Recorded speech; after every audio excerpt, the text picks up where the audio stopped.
তোদের এসব বড় বড় লেকচার বহুত শুনেছি, এবার কি শোনাবি? নাকি বলবি তোর বোনকে আমরা প্রেগনেন্ট করিয়েছি, তোর বোনের কোনো দোষ নেই, এটাই তো মানে? What do mean? I am pregnant. Paromita, রাজিনের সন্তান আমার গর্ভে। এটা ভাবতে আমার ঘৃণা লাগছে, ভীষণ ঘৃণা লাগছে। আমার সমস্ত শরীর রিরি করছে। যে আমাকে ভালোবাসতো না, তার সন্তান আমার শরীরে। ছি ছি। তুই তো একটা মূর্খ, তোর সাথে এমন হওয়াটাই স্বাভাবিক। এখন কি করবি? আমি কোনো কিছু চিন্তা করিনি। চিন্তা করিনি মানে? চিন্তা করিনি মানে কি? কবে চিন্তা করবি? লোক হাসাহাসি করার পর চিন্তা করবি? তোর চিন্তা করতে হবে না। ছেলেটা কে? নাম ঠিকানা বল, আমি ছেলেটার সঙ্গে কথা বলবো।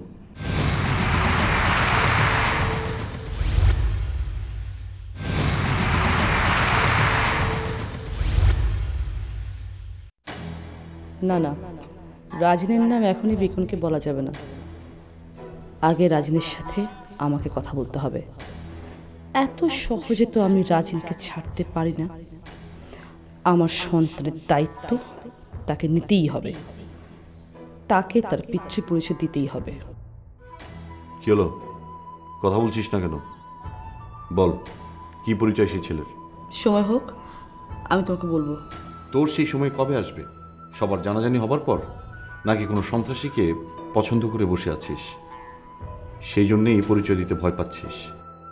রাইট, সন্ত্রাসী তো তোমাদের বংশ না? ছোট লোক, বাটপার। আজ আমার এই অবস্থা না হলে আমি তোমাদের বংশকে নির্বংশ করে ছাড়তাম বিকন। শোন রাগা, তুই কয়েকদিনের মধ্যে ওই ছেলের সঙ্গে কথা বলবি, বাবার কাছে নিয়ে আসবি।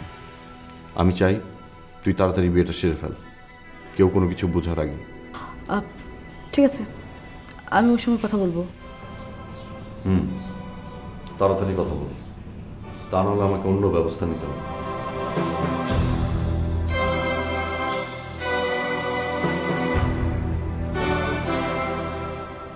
রাজিনকে আমার বুঝাতে হবে আমি রাঙা এত সহজে হাঁটতে পারি না। দরকার হলে আমি শত্রুর সাথে গিয়ে মিশে যাব, তাও হারার গ্লানি আমি আমার শরীরে মাখতে দিব না।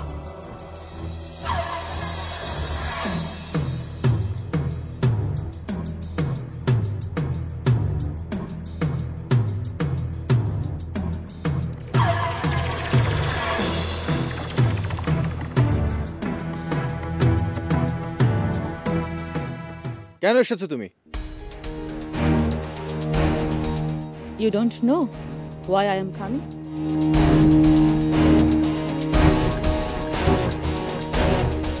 আমি রাজিন চৌধুরী। এই নামটা শোনার পর সেদিন আমার ভাবির সামনে দাঁড়িয়ে আমার গায়ে হাত তুললে, তারপর আমাকে ধিক্কার দিয়ে চলে গেলে। তবে আজ কেন এসেছো? কোন অধিকার বলে এসেছো? তুমি জানো না আমি কোন অধিকারে এসেছি? আমি যদি সব অস্বীকার করি, আমি যদি বলি আমাকে ফাঁসানোর জন্য, আমাদের পারিবারিক শত্রুতার জের ধরে সমাজের কাছে আমাদের পরিবারকে ছোট করার জন্য, নিচু করার জন্য তুমি সব বদনাম ছড়াচ্ছ? পৃথিবীর কে কি জানলো সেটা বড় কথা না, কিন্তু তুমি তো জানো আমি তোমার নামে কোনো বদনাম ছড়াচ্ছি কিনা। সন্তানে দোহাই দিচ্ছ? যে সন্তান এখন পৃথিবীর আলোয় দেখেনি, তাকে নিয়ে এত মাথা ব্যথার কি আছে? হৃদয়, আমি সত্যিকার ভাবে তোমাকে ভালোবেসেছিলাম, বিশ্বাস করো। আমার আমার ভালোবাসা কোনো ছলনা ছিল না। কিন্তু আমার ছিল অনেক ঘৃণা, প্রতিহিংসা নিয়ে আমি তোমাকে ভালোবেসেছিলাম। তোমাকে দেখলে সারা শরীর আমার প্রতিহিংসায় জ্বলত।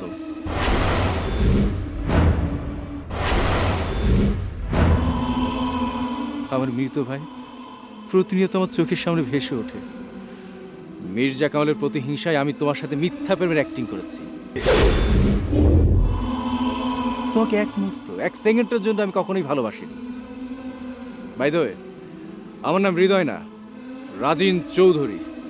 হ্যাঁ, রাজিন। রাজিন, বাবা যে ভুল করেছে সেটার জন্য আমি তোমার কাছে ক্ষমা চাইছি। তুমি বাবার জন্য আমাকে কেন শাস্তি দিচ্ছ? আমি তো কোনো অন্যায় করিনি তোমার সাথে। না, কোনোদিনও না। যতদিন বাঁচবো মির্জা কামালকে ঘৃণা করব, কোনোদিনও তাকে আমি ক্ষমা করব না। ঠিক আছে, তাই যদি হয় তাহলে আজকে থেকে আমিও মির্জা কামালকে ঘৃণা করি।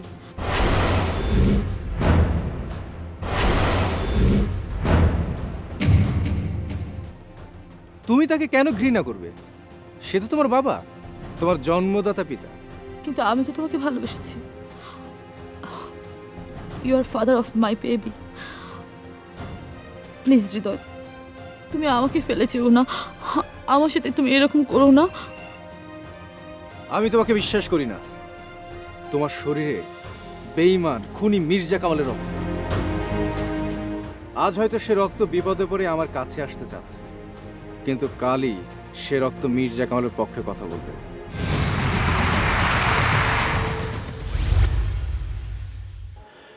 আর তাছাড়া তোমার সাথে সম্পর্ক গড়েছি তো মির্জা কামালকে শিক্ষা দেওয়ার জন্য। সে শিক্ষাটা এবার মির্জা কামালকে সামলাতে বলো।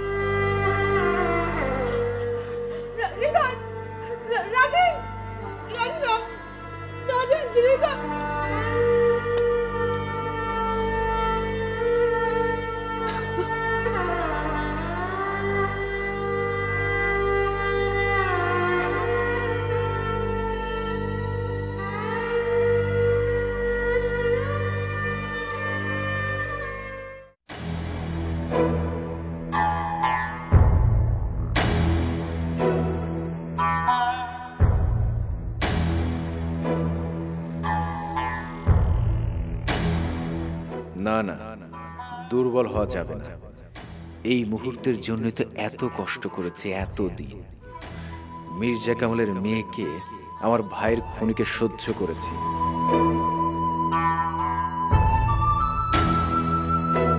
জানি রাঙার কোনো অপরাধ নেই, সেই রকম ভাবে নূপুর ভাবির তো কোনো অপরাধ ছিল না। রাফিন ভাইকে হত্যা করে নূপুর ভাবিকে যেমন কষ্টে ফেলেছে সারা জীবনের জন্য, তেমনি তোমার মেয়েকে কষ্ট দিয়ে তোমাকে কষ্ট দেব সারা জীবনের জন্য। সমাজে মুখ দেখাতে পারবে না মির্জা কামাল, এই তো চেয়েছি।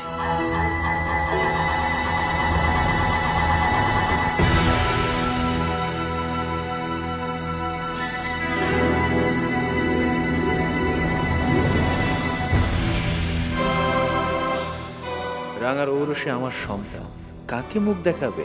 হ্যাঁ, বাপ মেয়ে কষ্টে কষ্টে শেষ হয়ে যাবে, লজ্জায় কাউকে মুখ দেখাতে পারবে না। আর আমি নূপুরকে বিয়ে করে সুখে শান্তিতে জীবন পার করব।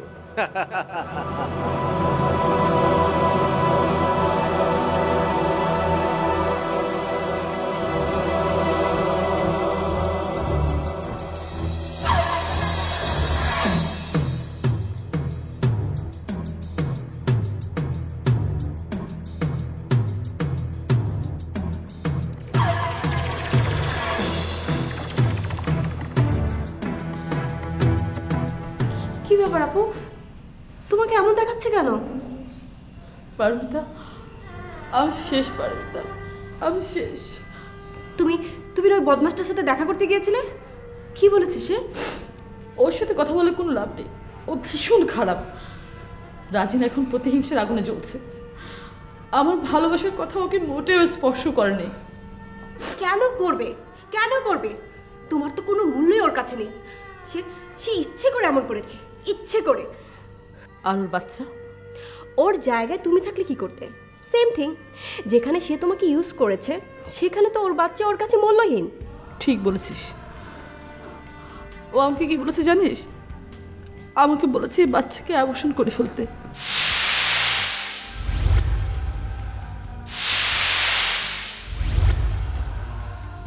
হোয়াট?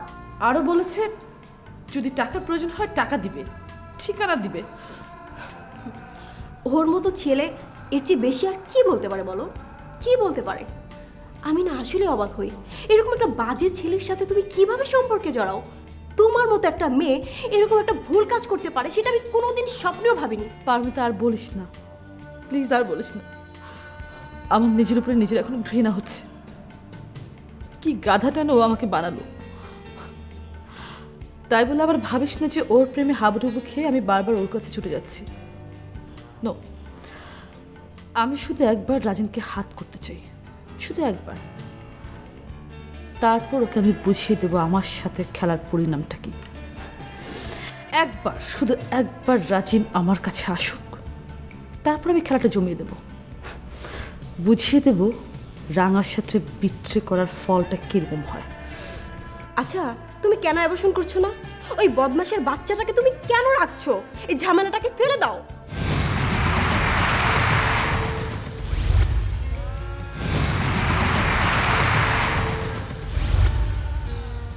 শেষ করে দেওয়া তো ওয়ান টুর ব্যাপার, কিন্তু আমি আগে রাজিনকে চাই। আমি ওকে কঠিন শাস্তি দিব, আর এর জন্য ওর বাচ্চা হচ্ছে সবচেয়ে বড় হাতিয়ার। ওর বাচ্চাই পারবে রাজিনকে আমার কাছে নিয়ে আসতে। ঠিক আছে আপু, কিন্তু যাই করো তাড়াতাড়ি করতে হবে, লোকজন জানার আগে। তা না হলে আমাদের অনেক বড় বদনাম হয়ে যাবে। তুই যা ভাবছিস সেটা কি আমি ভাবছি না? সেই চিন্তাটা আমার মধ্যেও আছে। তাই তো এবার হিসাব নিকাশটা ভালো করে ক্লিয়ার করে নামতে হবে, যাতে কোনো রকম ভুল না হয়। বিন্দু পরিমাণ ভুল করা যাবে না। ঠিক বলেছ আপু, নইলে আমরা বারবার হেরে যাব।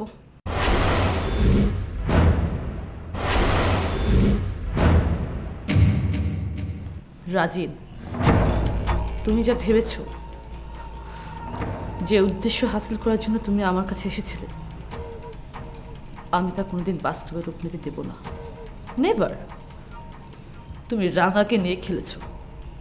রাঙা এখন তোমাকে নিয়ে এমন খেলা খেলবে যা তুমি সারা জীবন বেঁচে থেকে মরে যাবে।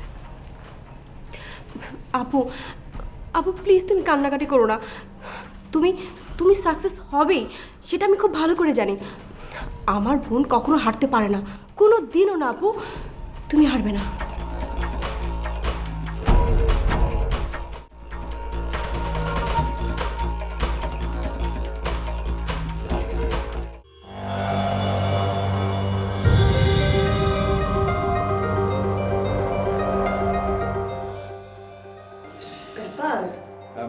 ভাবি, ভাবি সেই রকম একটা খবর আছে। সেটা তোমাকে দেখেই বোঝা যাচ্ছে যে খুবই আনন্দে আছো। কি হয়েছে? হ্যাঁ দাঁড়াও, তার আগে বড় ভাইকে ডাকি। সেদিন বড় ভাই বলছিল না অনেক বড় বড় কথা, আজ তার জবাব দেওয়ার দিন। বড় ভাই, বড় ভাই, কোথায় গেল বড় ভাই? কিরে সারের মতো চিল্লা দিছিস কেন? আবার নতুন করে কি ঘটনা ঘটাইলি? তুই তো আবার নতুন নতুন ঘটনার জন্ম দিস। ঠিক বলেছো ভাইজান, তবে এবার সেই রকম কোনো ঘটনা না, সুপার ডুপার পুরো ধামাকা। বলো বলো, এবার তো ভাইজান এসেছে, এখন বলো। বল এবার। দেখতেছি যে খুশিতে একদম ফাইটে যাইতেছিস। তুমি না সেদিন বলেছিলে রাঙা আজকালকার মেয়ে, পরের দিনে এই নতুন বর জোগাড় করে তার কাঁধে মাথা রেখে কাঁদবে। আর কি জানি বলেছিলে, রাত কিয়া তো বাদ কিয়া, রাঙা আমাকে মন থেকে ছেড়ে ফেলবে। তাই নাকি? ও, তার মানে রাঙা তোমাকে ভোলেনি? তুমি ছাড়াও বাঁচবে না, তোমাকে ছাড়াও কষ্টে আছে। বাঁচবে কিনা তা তো জানি না, তবে বাঁচতে হলে আমাকে রাঙার প্রয়োজন।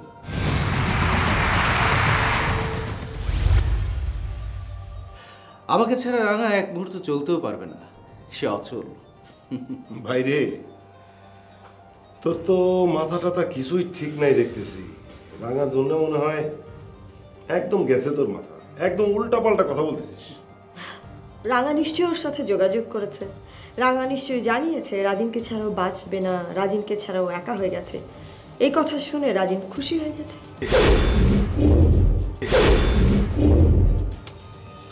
ভাবি, তোমরা উল্টো ব্যাখ্যা করছো।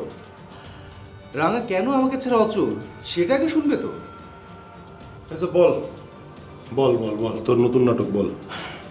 ভাইজান, ভাবি, রাঙা এখন প্রেগনেন্ট। কি? প্রেগনেন্ট?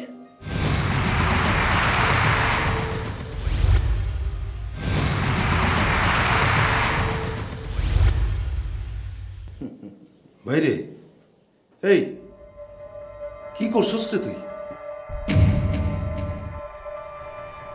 আমি শুধু এই দিনটার জন্য অপেক্ষা করছিলাম। সরি রাঙা, তোমার সাথে শুধু এই কারণে সম্পর্ক করেছিলাম। ভাইজান, আমি তো জানি রাঙার মতো মেয়েদের সাথে সম্পর্ক করলে তাতে ওর কিছু যাবে আসবে না, টিস্যু পেপারের মতো যখন তখন আমাকে ছুঁড়ে ফেলবে। কিন্তু এখন তো রাঙার আমাকে ভীষণ প্রয়োজন, সেই সাথে মির্জা কামালেরও আমাকে ভীষণ প্রয়োজন।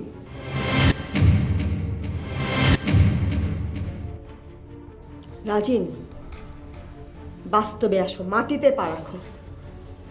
রাঙা কনসিভ করেছে এবং সেই বাচ্চাটা তোমার। তাতে কি? আমি তো এটাই চেয়েছি। এখন ওই বাচ্চা নিয়ে কোথায় লুকাবে, কার কাছে যাবে? যেখানে যাবে না কেন, সব জায়গায় আমার লোক থাকবে। বাচ্চাকে তো পৃথিবীতে আসতেই হবে, আর তখন দেখবো মির্জা কামাল তখন কি করে। তার এই কালিমাখা মুখ নিয়ে সমাজে কোথায় গিয়ে সে লুকায়। সাব্বাস, সাব্বাস, তুই তো ভাই বাঘের বাচ্চার মতো কাম করছিস। খুব খুশি হইলাম। এখন তো আর আমার ভাইরে মির্জা কামালের মাইয়া টিস্যু পেপারের মতো ছুঁড়ে ফেলাইতে পারবো না। কাজটা ঠিক হলো রাজিন?